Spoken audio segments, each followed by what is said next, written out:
सीताराम सीताराम सीताराम सीताराम सीताराम सीताराम सीताराम सीताराम। न ठुकराओ मेरी फरियाद अब तुम, न ठुकराओ मेरी फरियाद अब तुम, तुझी में समाने को जी चाहता है। सीताराम सीताराम सीताराम सीताराम सीताराम सीताराम सीताराम सीताराम। मेरा डूब जाने को मस्ती में आने को जी चाहता है, तेरा दर्श पाने को जी चाहता है। सीताराम सीताराम सीताराम सीताराम। मेरे मन सीताराम मेरे तन सीताराम, सब सीताराम है। सीताराम सीताराम सीताराम सीताराम। बोलो भक्तर भगवान की जय। आइए हम लोग वामन अवतार की कथा में चलते हैं। बड़ा ही सुंदर श्री भक्तमाल में इसका वर्णन किया गया है। भगवान की कृपा से ही देवताओं को विजय प्राप्त हुई और स्वर्ग के सिंहासन पर इंद्र का अभिषेक हुआ, परंतु अपनी विजय के गर्व में देवता लोग भगवान को भूल गए, विषय पारायण हो गए। इधर हारे हुए दैत्य बड़ी सावधानी से अपना बल बढ़ाने लगे। वे गुरु शुक्राचार्य के साथ साथ समस्त भृगुवंशी ब्राह्मणों की सेवा करने लगे। इधर देवता लोग अपने विजय में इतना ज्यादा मदमस्त हो गए कि वो अपने शिष्टाचार को, भगवान को, गुरुओं को धीरे धीरे मदमस्ती में भूलने लगे। और इधर दैत्य लोग गुरु शुक्राचार्य जी के मार्गदर्शन में भृगुवंशी ब्राह्मणों की सेवा करने लगे, जिससे प्रभावशाली भृगुवंशी अत्यंत प्रसन्न हुए और दैत्यराज बलि से उन्होंने विश्वजित यज्ञ किया।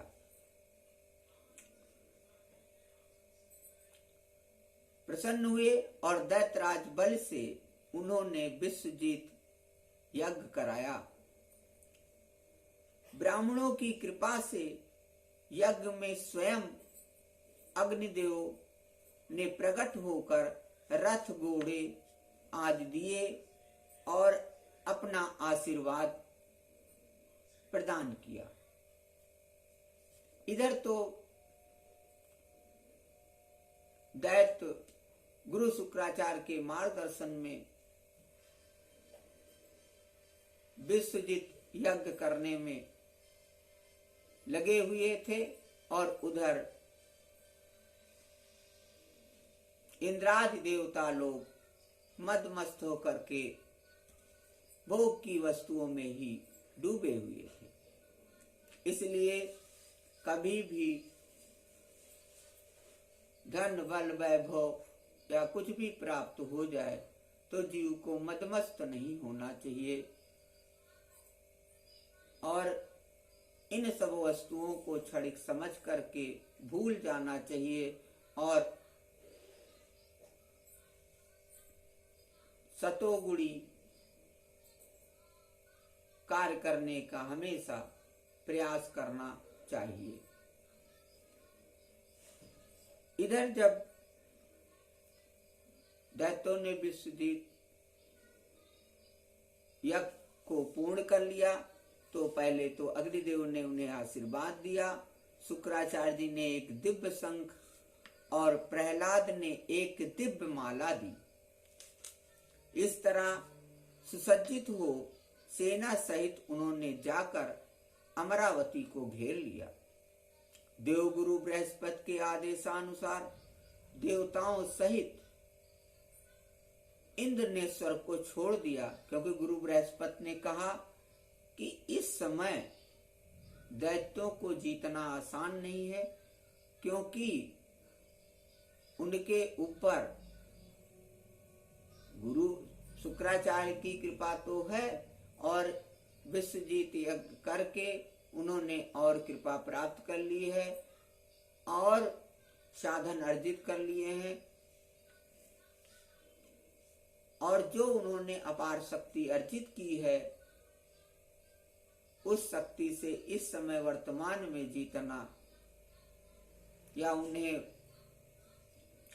मतलब जो शक्ति दैत्यों ने प्राप्त कर ली है, गुरु बृहस्पति ने कहा कि इस समय इतनी शक्ति दैत्यों के पास आ गई है कि देवता लोग उनसे नहीं जीत सकते हैं।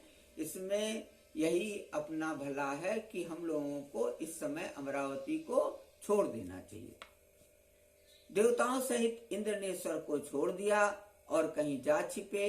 विश्व विजयी हो जाने पर भृगुवंशियों ने बल से 100 अश्वमेध यज्ञ कराए और इस तरह प्राप्त समृद्ध राजलक्ष्मी का उपभोग वे बड़ी उदारता से करने लगे। अपने पुत्रों का ऐश्वर्य राज्यादि छीन जाने से माता अदिति बहुत दुखी हुई।